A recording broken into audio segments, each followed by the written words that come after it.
मेरा नाम डॉक्टर जुनैद रशीद है। मैं एक फ़िज़िशियन हूँ। हाइपरटेंशन क्या होता है? किसको हाइपरटेंशन है? कब हम बताएँगे कि हाइपरटेंशन है?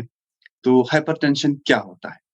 हाइपरटेंशन वो प्रेशर होता है जो ब्लड वेसल्स के अगेंस्ट पोज़ करता है। हर बंदे का ब्लड जो है, ये ब्लड वेसल्स में जब फ्लो करता है, तो ये एक प्रेशर क्रिएट करता है against the wall of blood vessel. इसको हम ब्लड प्रेशर बोलते हैं। ये ब्लड प्रेशर एक लिमिट में होता है, तो नॉर्मल है। लिमिट क्रॉस कर गया, तो एबनॉर्मल कहलाता है, जिसको हम बोलते हैं हाइपरटेंशन। इस हाइपरटेंशन की एक थ्रेशोल्ड होती है। सो दुनिया भर में हाइपरटेंशन को क्लासिफाई करने के लिए there are 2 types of categories. 2 तरह से इसको हम क्लासिफाई करते हैं। एक यूरोपियन कैटेगरी है और एक अमेरिकन कैटेगरी है। तो अभी जो the trend among us doctors, अभी जो डॉक्टर्स है, ज़्यादातर अमेरिकन कैटेगरी फ़ॉलो करते हैं।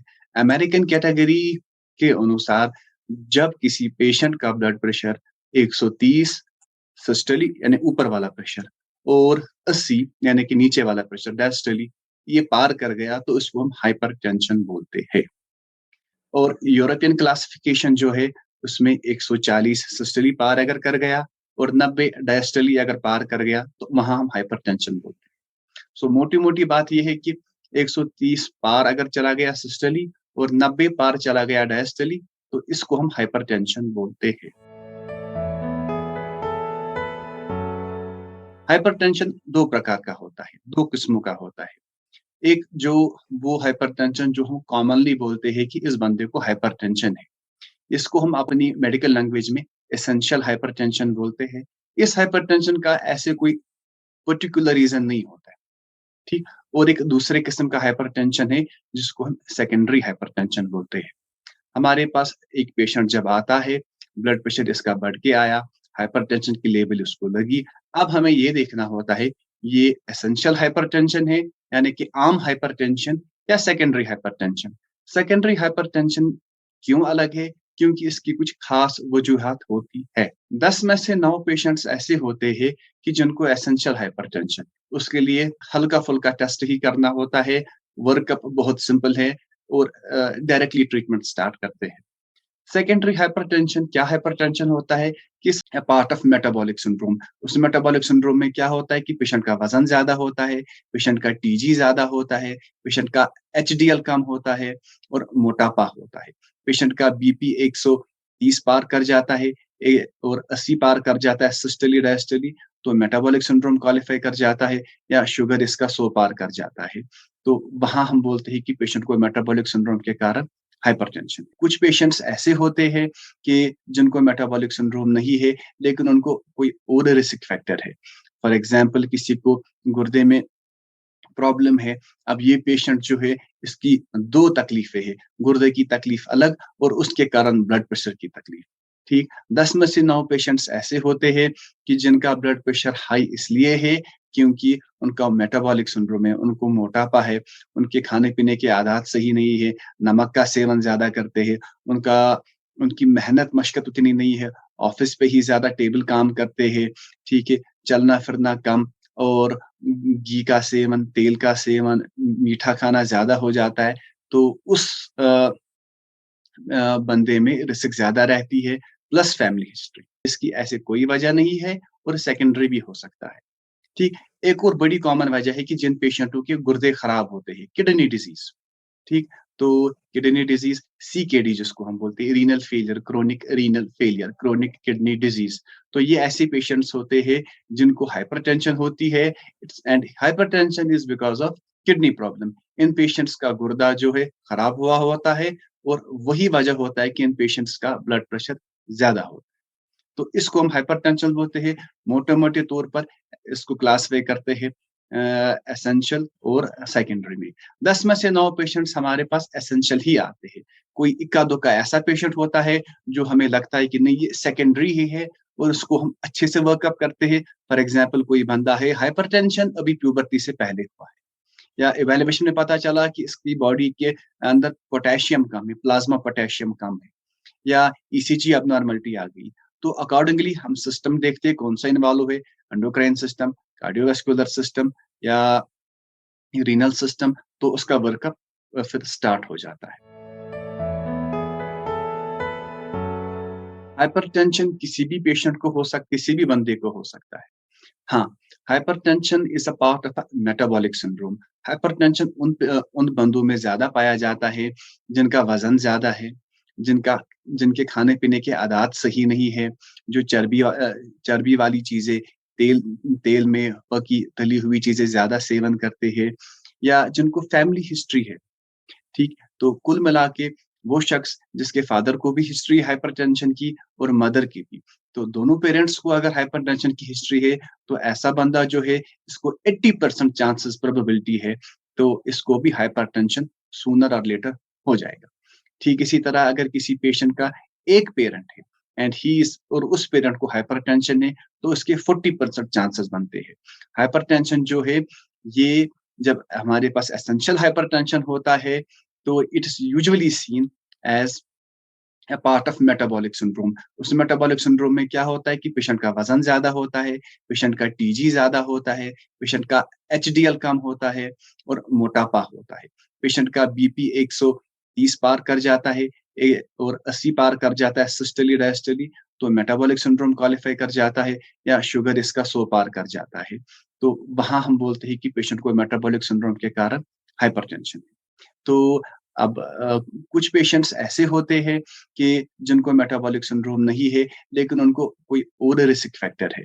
फॉर एग्ज़ाम्पल किसी को गुर्दे में प्रॉब्लम है, अब ये पेशेंट जो है इसकी 2 तकलीफ़ें हैं, गुर्दे की तकलीफ़ अलग और उसके कारण ब्लड प्रेशर की तकलीफ़, ठीक? 10 में से 9 पेशेंट्स ऐसे होते हैं कि जिनका ब्लड प्रेशर हाई इसलिए है क्योंकि उनका मेटाबॉलिक सिंड्रोम है, उनको मोटापा है, उनके खाने-पीने की आदत सही नहीं है, नमक का सेवन ज़्यादा करते हैं, उनका उनकी मेहनत मशक्कत उतनी नहीं है, ऑफ़िस पे ही ज़्यादा टेबल काम करते हैं, ठीक है? चलना-फिरना कम और घी का सेवन, तेल का सेवन, मीठा खाना ज़्यादा हो जाता है, तो उस बंदे में रिस्क ज़्यादा रहती है, प्लस फैमिली हिस्ट्री। हाइपरटेंशन की सबसे बड़ी प्रॉब्लम है कि इसकी कोई अलामत नहीं है। ये हाइपरटेंशन जब सीवियर बन जाता है, तो उस टाइम पेशेंट को हेडेक हो सकता है, सिर दर्द, और ये सिर दर्द अक्सर ऑक्सीपिटल होता है कि मतलब सर के बिल्कुल पीछे वाले पोर्शन में पेशेंट को भारीपन जैसा लगता है। जब सीवियर हाइपरटेंशन रहता है, तो पेशेंट को धुंधला भी दिखाई दे सकता है और पेशेंट को उल्टियाँ भी लग सकती है। और कभी-कभार ब्लड प्रेशर इतना ज़्यादा हो जाता है कि पेशेंट को उसमें चक्कर आने भी स्टार्ट लगते हैं, या पेशेंट सही से वर्बल कमांड को रिस्पॉन्ड नहीं कर पाता। इस कंडीशन को हम अपनी ज़ुबान में मेडिकल टर्मिनोलॉजी में इसको हम हाइपरटेंसिव एन्सेफेलोपैथी बोलते हैं। हाइपरटेंशन अगर माइल्ड है, ठीक है, इसमें कैटेगरी माइल्ड अगर है, तो उसकी कोई सिम्पटम नहीं होगी। दिस इज़ द रीज़न हम बोलते हैं कि जिस पेशेंट का मोटापा है, जिस पेशेंट को फैमिली हिस्ट्री है, ऑलरेडी उसको शुगर की तकलीफ है, कोलेस्ट्रॉल की तकलीफ है या थायराइड की तकलीफ है, तो वो 40 साल के बाद अ, हर साल 1 दफ़ा at least blood pressure check कराएँ, ठीक है? इसमें मोस्ट इम्पोर्टेंट थिंग जो हमारे पास पेशेंट पूछते हैं कि हम जी कौन-सी मशीन से ब्लड प्रेशर चेक कराएँ? एक डिजिटल होती है और एक मर्क्यूरियल होती है। ये बहुत इम्पोर्टेंट आपने समझना है कि डिजिटल apparatus जो आजकल अवेलेबल है, वो they are almost equivalent to that mercurial. उनकी जो कैलिब्रेशन होती है up to 5 millimetres plus and minus होती है टू दैट ऑफ मर्क्यूरियल। वो लगभग डिजिटल से आप देख लीजिए या आप मर्क्यूरियल से देख लीजिए, टेक्नीक अगर सही हो तो दोनों की रीडिंग लगभग एक ही निकलेगी। 40 साल की एज अगर आपकी है और आपका फैमिली हिस्ट्री है, फादर या मदर दोनों में से कोई भी अगर हाइपरटेंशन डायग्नोज हुआ है, या भाइयों में से कोई, बहनों में से कोई, तो आप 40 साल के बाद 1 दफ़ा साल में ब्लड प्रेशर चेक करवा लीजिए। यदि ये 130-80 के पार चला गया और रिपीटेडली ऐसा हो रहा है, कम से कम 2 दफ़ा आपका प्रेशर 130/80 से पार चला गया, तो आप हाइपरटेंशन कहलाए। हाइपरटेंशन वाले पेशेंट को सबसे पहली बात तो ये समझनी है कि हाइपरटेंशन एक दफ़ा उसको डायग्नोज़ हो गया और ट्रीटमेंट स्टार्ट हो गया, अब उसका वेट बढ़ना नहीं चाहिए। जैसे मैंने आपको पहले ही बोला कि हाइपरटेंशन जो है, ये आता है in the form of a metabolic syndrome अक्सर।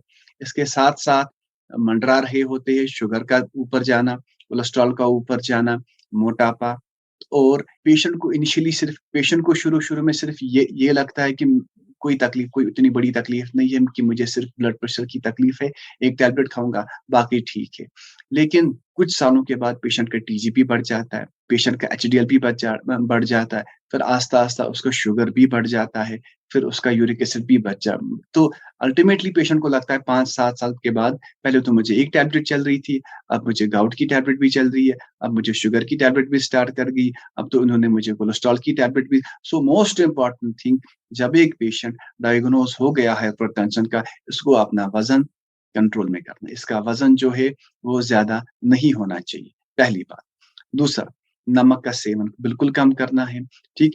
तो यहाँ पर नॉर्थ इंडिया में जब आप देखोगे तो न नमक का सेवन हम बहुत ज़्यादा करते हैं। मोस्ट इम्पोर्टेंट थिंग प्रेशर वाला पेशेंट जब प्रेशर की टिक्की स्टार्ट करता है, तो इसका बीपी कुछ दिनों में ही ठीक हो जाता है।